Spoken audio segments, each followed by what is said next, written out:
Hi hello welcome. కల్కి 2898 AD చిత్రం ఈ జూన్ నెలలో రిలీజ్ కాబోతున్న సంగతి తెలిసింది. ప్రభాస్, అమితాబ్ బచ్చన్, దీపికా పదుకొనే, కమల్ హాసన్, దిశా పటాని ఇలా చాలా మంది తారాగానంతో చిత్రాన్ని నాగ్ అశ్విన్ తెరకెక్కించాడు. అత్యంత భారీ బడ్జెట్ తో ఈ మూవీని అశ్విన్ దత్ నిర్మించాడు. ఇక ఈ మూవీ నుంచి బుజ్జిని పరిచయం చేశారు. ఈ స్పెషల్ కార్ తో సినిమాలో ప్రభాస్ అడ్వెంచర్ లో చేయబోతున్నాడని అర్థమవుతుంది. అయితే ఈ బుజ్జి భైరవ పాత్రలకు ఉన్న రిలేషన్, ఈ ఇద్దరు ఎలా కలిశారు, అసలు వీరి ప్రపంచం ఏంటి అనే యానిమేషన్ ద్వారా 2 ఎపిసోడ్లను అమెజాన్ ప్రైమ్ లో వదిలారు. బుజ్జి భైరవ ఎపిసోడ్లు చూస్తే కల్కి మూవీ మీద ఓ అంచనా ఏర్పడుతుంది. ఈ ఎపిసోడ్లు గమనిస్తే బ్రహ్మానందం ప్రభాస్ ట్రాక్ హెలేరియస్ గా ఉండేలా కనిపిస్తోంది. ఇక కాంప్లెక్స్ యూనిట్స్ అంటూ ఇలా కొత్త భాషను చూపించారు. డబ్బులు కాకుండా యూనిట్స్ అనే భాషలో మాట్లాడుతున్నారు. ఏ పని చేయాలన్నా యూనిట్స్ ఇచ్చుకోవాల్సిందే. ఈ యూనిట్స్ ను సంపాదించేందుకు భైరవ కష్టపడుతుంటారు. బాగా యూనిట్స్ సంపాదించి ఓ మంచి వెహికల్ కొనుక్కొని ఆ తర్వాత కాంప్లెక్స్ కు దక్కించుకోవాలని ప్రయత్నిస్తుంటాడు.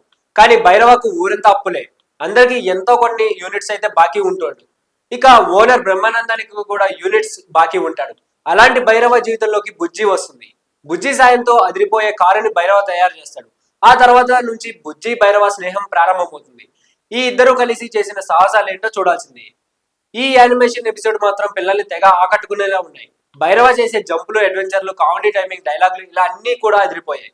మరి కల్కి 2898 ఏడీలో ఇదే కథ ఉంటుందా, అక్కడ ఏమైనా వేరేలా ఉంటుందా అనేది చూడాలి. సో ఇలాంటి మరిన్ని ఇంట్రెస్టింగ్ అప్డేట్స్ కోసం please do like, share and subscribe to our channel.